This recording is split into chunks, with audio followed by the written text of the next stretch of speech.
Those Jewish people were like, "Wena, you wear scarf with Palestinian scarf with our money." He had to issue a statement to explain himself. There is nothing to explain, even ourselves when we live here. We are not explaining anything to anyone. We make no apology for being here. Comrades, call to action. McDonald's is giving the soldiers of Israel food in Israel. We want McDonald's South Africa to distance itself from what is happening in Israel.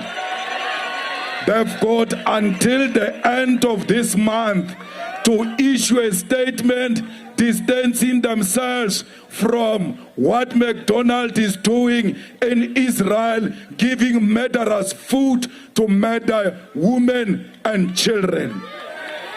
Comrades, Woolworths has got a responsibility by end of this month to remove every product on their shelves that comes from Israel. If they don't remove products from Israel, we'll go and remove them ourselves. We don't want any product of Israel sold here in South Africa. We don't want the food that comes from the people who have blood of innocent people on their hands. We are warning all those who are in business with Israel. We are coming for you because you are the ones who make that government to be what it is. If we engage in an international boycott of all products that come from Israel, Israel will hear that now we have to respect the rights of Palestinians. Comrades, we must never get tired. We will come here as and when we feel like all the time. President of Pudemo, these marches are very impactful. This is what liberated us, and this is what is going to liberate Palestine. We will always come here to remind these people that we don't want what's happening in Palestine. Comrades, the role of embassy is to collect intelligence for their countries. So all embassies of Israel in the world, when they file every day, there was a protest at the embassy. There was a protest at the embassy. One day, that government will listen. So this next video I want us to watch is from South Africa. The biggest freedom fighter in South Africa, Julius Malema, who is also a Pan-Africanist and who has advocated for the freedom and unity of all African people, is out there showing support for the people in Palestine. And I think Julius Malema understands exactly what an apartheid state looks like and how people who are being occupied feel. So let's watch this video and hear what he had to say. And also, please don't forget to share your thoughts and opinions in the comment section below, because like always, we love hearing what you have to say. So let's get on. Today, and do it freely, without soldiers carrying guns, without police carrying guns, without us being intimidated, is because the people of the world stood with us during difficult times.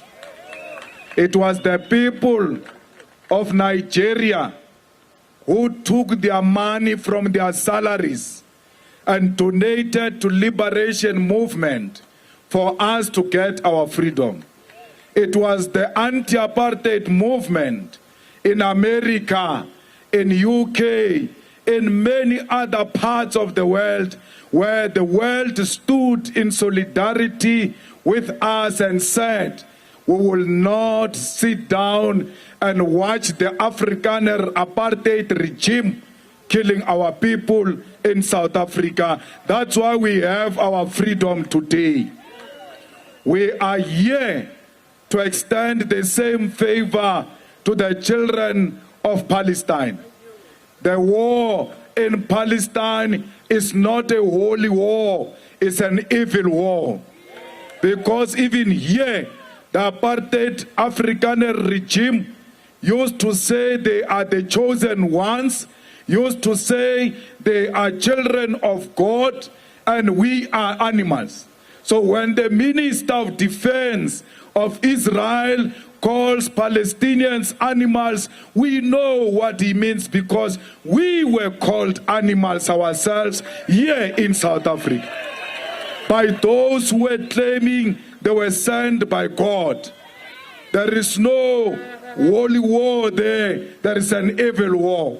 And we must always stand against the evil.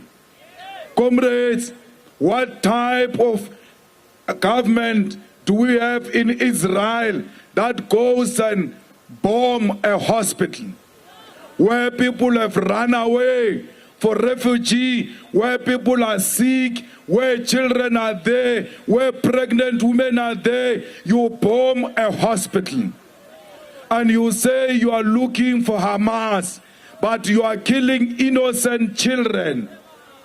There is nothing wrong Hamas did. This folk tongues and people speaking in parables and we don't know what they are hearing, what they are saying, it's wrong. When you are oppressed, the only option you have is to fight. And that's what Hamas is doing. They are fighting for their freedom.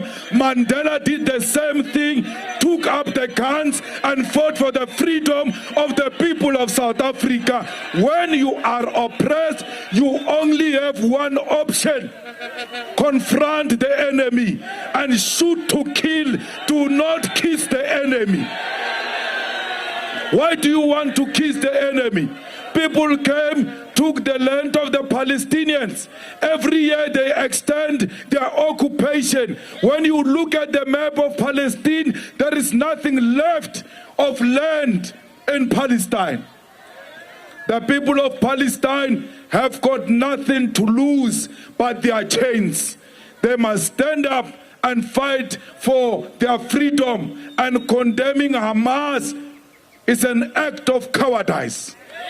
I heard some fools saying we can't compare Hamas with Mandela and them. They are the same. This president of Areta carried guns. He was shooting to kill, to liberate you. He was doing exactly what Hamas is doing.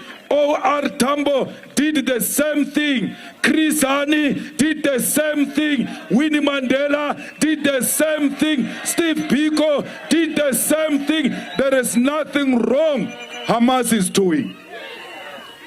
But where did this ANC and MK get money to have guns, to have ammunition, to have food? The international progressive world gave them guns, gave them food, gave them their camps, Cuba gave them doctors. They were called terrorists, like Hamas is called terrorists. But people did not see terrorists in them, they saw liberators. The EFF, when it takes over next year, is going to arm Hamas and make sure Hamas has got the necessary equipment to fight for their freedom. Netanyahu is a #1 terrorist, and he must be declared everywhere he goes. He must never know peace because he's a #1 world terrorist, and the world must fight against terrorists. A murderer, a person who's committing genocide in Palestine in the name of attacking Hamas, yet is attacking innocent women and children. He says to them, I'm giving you 24 hours to leave Gaza, or else I'm coming in. As the people are walking out of Gaza, scared of Israel, he's shooting those innocent people. Yet he's the one who said, leave. When they are leaving, he's killing them. It can't be that the people of South Africa, who are beneficiaries of international solidarity, sit back and allow this nonsense to go on. We don't want apartheid Israel. And when we say we don't want apartheid Israel, it must never be confused with the fact that we are saying we don't want the Jews. It's not true. There are a lot of white people in South Africa when we're fighting a white apartheid regime. One of them is here. He joined the struggle against white apartheid in South Africa, yet he was white, because he never saw that struggle as a struggle against white people. He saw it as a struggle to liberate the oppressed masses of our people. So where are the progressive Jews to stand up and say, we do not associate ourselves with Netanyahu? No one must go around saying we are fighting with Jews, not in our name. We are not fighting with Jews, we are fighting with an apartheid Israel, and it shall fall. It's just a matter of time before the illegitimate government of Israel falls. Comrades, we are not only going to arm Hamas, we are going to remove this embassy.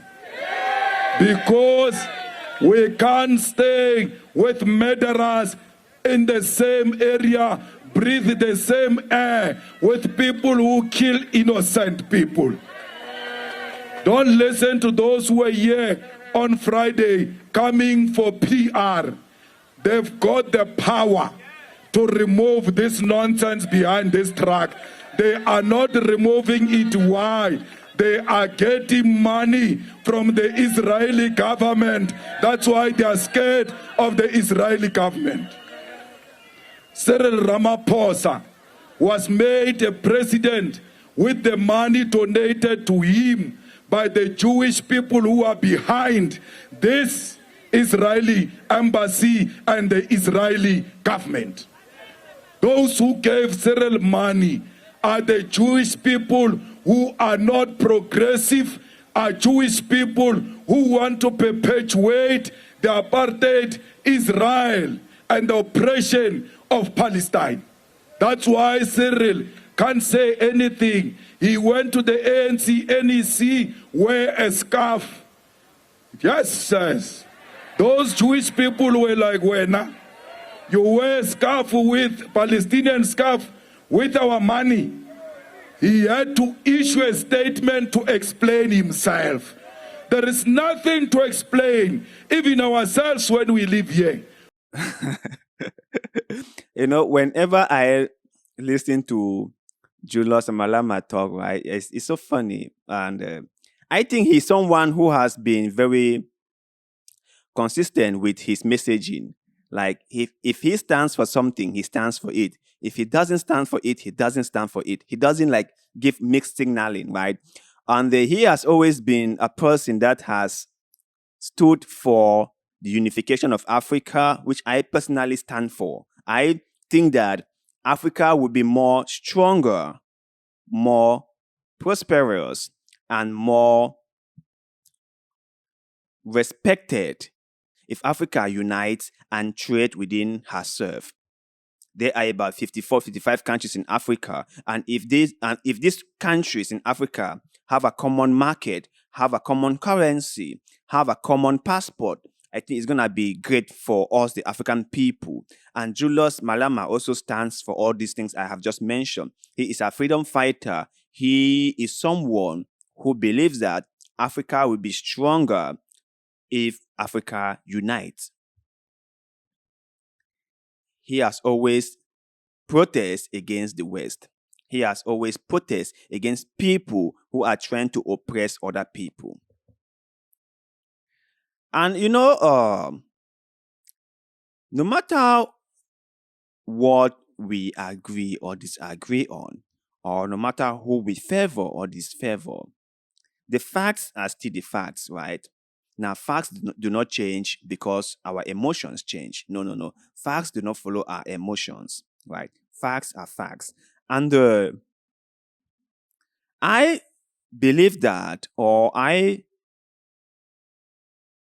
honestly think that if anyone just do some research by themselves to really understand what this whole issue between Israel and Palestine is, the person will come to the conclusion that this problem or this issue could or can be resolved if the parties involved and if the Western world, especially America, take it seriously. That the only reason why this issue has not been resolved is that America and Israel do not really want to resolve it.